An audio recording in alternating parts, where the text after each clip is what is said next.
Hello everyone! Welcome back to our channel. This is me again, your Kabayan Amor. So, kumusta po tayong lahat mga kabayan pong plantito at plantita. And shout out din sa iyo. Yes, ikaw na nanonood sa akin. So, maraming salamat po.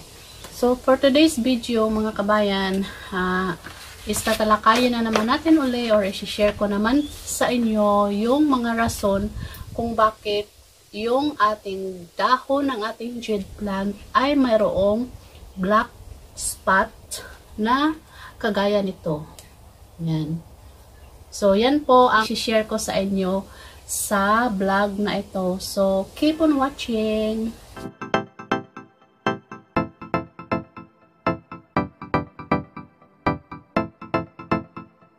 Walong rason kung bakit naglalagas yung dahon nila. So, sa hindi pa nakapapanood ng video na yon, so pwede nyong i-scroll down lang po kayo and then makikita nyo po ang video na yon kung bakit ba nalalagas ang dahon ng iyong jade plant. So, for today's vlog is yung rason naman kung bakit nagkakaroon ng black spot ang dahon ng ating jade plant, which is yun ang maraming tinatanong, maraming comments sa Facebook page ko din, which is Kabayan Amor, and mga previous ko na vlog about jade. Yun din ang mostly na tinatanong kung bakit nagkakaroon ng black spot yung dahon ng kanilang mga jade plant. So, mayroon tayong 4 na rason kung bakit nagkakaroon ng black spot ang ating jade plant. So, first is yung insects. So, insects, so alam naman natin kung ano yun sila, kung mga pest, ganon. So, ang jade plant ay commonly kinakapitan sila ng mealybugs, spider mites, and aphids. So, yun po, yung tatlong insects or pest na yan. So, yun po ang karaniwang lumalapit sa ating jade plant mostly, pero pati na rin sa ibang mga succulents natin, which is yung nakikita nyo na 4 dito, is i-explain ko sa inyo mamaya. Dahil hindi sila jade plant, so mayroon din silang connection sa ating pag-uusapan today. So, explain ko yan sila mamaya. And then, paano nga ba tanggalin yung mealybugs? So, ang recommended na treatment para sa ating mealybugs, which is yung cotton buds, is isasawsaw natin sa alcohol. And then, isa-swipe lang po natin dito. So, for me naman, is lagi kong ginagawa kasi madali lang pong makita yung mealybugs. Kasi para siyang white na parang cotton. So, itong dalawang ito, itong aking Sempervivum, pareho sila Sempervivum, but iba-iba yung variety nila. This one is yung aking Sempervivum is Lover Seedling, and then ito naman si Sempervivum Waitans Red. Ito ko nakikita palagi yung mealybugs na nabanggit natin. So, mealybugs is, lagi ko silang, I think, every other day ko sila chine-check kasi madali lang din, ang Sempervivum is madali lang din sila kinakapitan ng mealybugs. So, ang ginagawa ko is chine-check ko yan dito. Lagi sa mga singit-singit nila, ito po yung madaling kakapitan ng mealybugs. So, hindi ako gumagamit ng cotton buds, which is yun ang treatment talaga. Is minsan is ito lang yung name tag kasi matulis po yung dolo, yung pinantusok ko sa soil. So, ito po yung parang ginaganon ko, tinatanggal ko yung mealybugs dito sa singit-singit ng ating succulents. So, yan po ang mealybugs. So, next is yung spider mites. So, before ako nag-start, naghahanap muna ako ng infected na mga dahon ng aking mga succulents na maipapakita ko sa inyo as example kung ano yung looks ng isang spider mite. So, wala akong makita.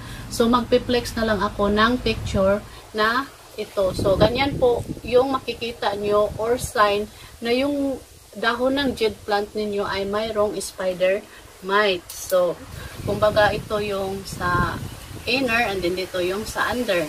So, dito sila laging kumakapit sa ilalim ng dahon ng ating leaves. Doon sila nagbabahay, yung mga maliliit na maiitim na na ano. So, doon kumakapit yung ating spider mites na insects, which is sila yung nagkukos ng ating jade plant na magkakaroon din ng black spotting. So, ang pagtatanggal po sa spider mites is iwa-wipe lang po natin yung ating jade leaves using alcohol and water. So, iba yung sa mealybugs, so iba din yung sa spider mites, which is we're going to use alcohol and water to wipe the spider mites. So, minsan yung iba is pwede rin natin anuhan ng hose or water, i-spray natin, so madali lang silang matanggal din. So, next is about yung aphids. Aphids or aphids, so whatever. So, ito naman yung mahilig magsipsip sa dahon ng ating jade plants or any succulents. So, ang aphids ay yung kulay nila is mayroong green, mayroong yellow, mayroon ding brown or black. So, yung dito naman is yung ating tiger jaw, which is dito ko rin nakikita palagi yung aphids na kulay green. So, ang pads na ito is wala na tayong makikita kasi everyday ko sila chinicheck kasi hindi mo nga mapapansin na aphids pala yung green kasi almost same sila ng color ng ating tiger's jaw. So, wala na ito. And then, chinicheck ko itong isa kanina. So, 5 yung ganito ko. Mayroon akong nakita na green talaga. So, ipapakita ko sa inyo. Ayan. So, i-closer natin. Hopefully ma-clear siya sa camera. No? So, may green dito. Ayan. Ayan. So, yan po ang laging dumidikit na aphids dito sa aking tiger jaw. So, ang ginagawa ko dyan is using the name tag is ginaganon ko lang po siya. So, ayan. So, yan po yung aphids na kinuha ko doon sa aking tiger jaw, which is, pwede na. Mayroon pang isa dito. So, excuse ko muna itong ating.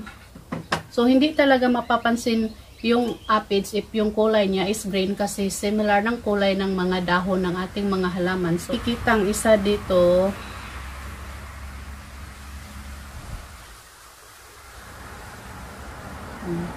So, advice ko lang sa inyo mga kabayan is check nyo lang everyday yung mga succulents na nakapat na yung masyadong masikip yung singit-singit kasi dyan po namamahay yung insects na nira ng ating mga dahon. So, paano nga ba alisin ang aphids? Siya yung mahilig magsisip-sip ng mga juice ng dahon ng ating mga succulents. So, yung honeydew na na-produce niya is siya yung nagkukos ng pagka-black and discoloration ng ating jade plants or any succulents. So, ang treatment lang po natin dyan is puhugasan lang po natin yung infected na dahon para maalis yung aphids. As soon as mapapansin nyo na mayroon kayong aphids is hugasan or gayahin nyo lang yung ginagawa ko na kunting ganun lang. Ano bang tawag sa Tagalog dyan? Yung, kung sa Bisaya, yung ikuhit-kuhit lang ba? So, yun. So, ang paggamit naman po ng insecticidal soap is not recommended na gagamitin natin sa ating mga jade plants or any succulents na halaman. So, wash na lang po with water. So second is yung tinatawag na virus. So, virus, maraming virus, no? So, okay, hindi natin babanggitin yung virus ngayon. So, yung ano naman, black spot na nakikita natin sa ating mga jade plants. So, number 1 din cause niyan is virus.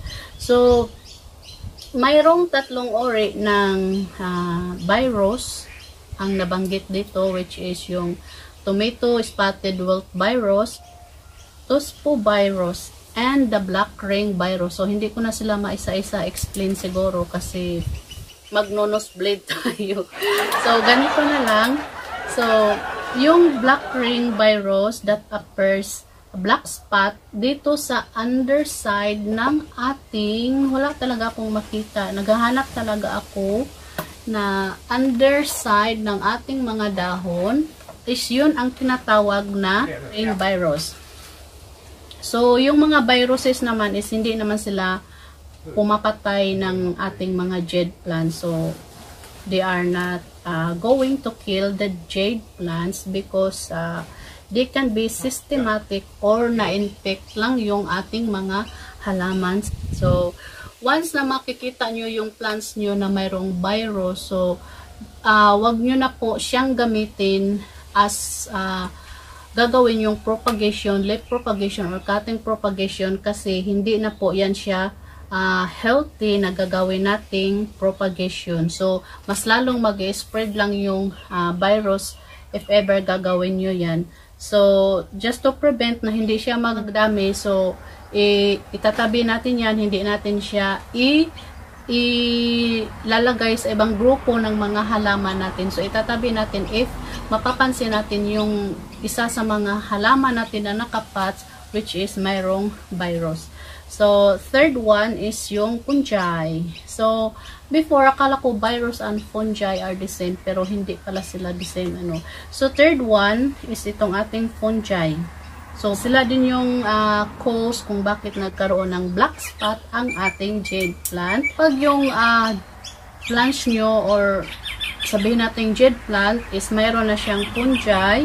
So, if ever na ipoprone ninyo sila or yung ititrain, no? So, kailangan talaga gumamit kayo ng mga tools na ganito. So, need nyo po munang hugasan ito and then lagyan nyo po siya ng alcohol before nyo gamitin na ikat if ever na gusto nyo silang itrim. So, to stop din na mag-spread yung fungi ng inyong halaman. So, always use clean tools to cut your plants.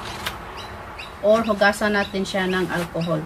So, last but not the least is yung lagi nating binabanggit is yung water. So, watering our plants, our jade plants, cactus, and succulents. So, when it comes naman po, so here we go again. Watering again. So, dapat yung soil talaga ng ating jade plants is ginagamitan natin ng very well fast draining soil po. And then, advisable din po na yung gagamitin nating pot sa ating jade plant is clay pot. So, like this. So, jade po ito. Yan. So, medyo red siya kasi naka-full sun siya. And then, ito is mga, ano lang po sila. So, hindi sila totally naka-clay. So, yung mga medyo maganda kong jade is sila yung mga naka-clay gaya nito. So, bakit nga ba clay yung gagamitin natin na pot para sa ating jade plants? So, maganda po ang rason kung bakit kailangan natin ng clay. Kagaya nito mga clay yung aking succulents.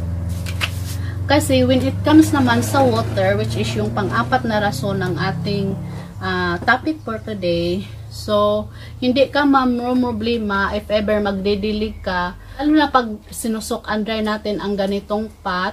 So hindi iyan siya magkukos ng pagbablock ng steam when you use clay pot, kasi si clay pot ay tumutulong din yan siya na mapadali yung pag-a-absorb ng water na nandito sa loob, which is sinisip-sip niya yung mga excess water na nandito sa soil natin. So, mas madali siyang mag-drain yung water. And don't forget po na wag nyong lagyan ng topping yung clay pot nyo like this.